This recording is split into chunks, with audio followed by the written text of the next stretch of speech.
Hi, I'm Lora Kellogg with Curious Jane, an agency located in Florida that specializes in working with franchises.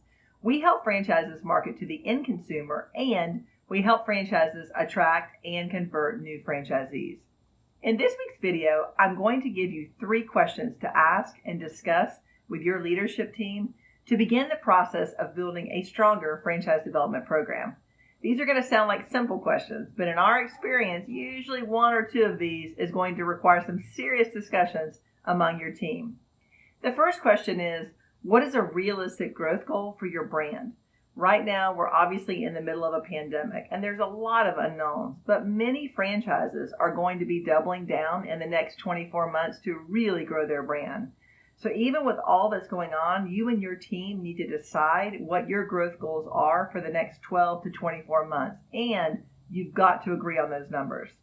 The next question is, what specific markets do you want to grow in? Decide and agree on where you really want to grow and build your program based on those top areas. One of the things that we see often is people dilute their efforts by trying to do too much everywhere.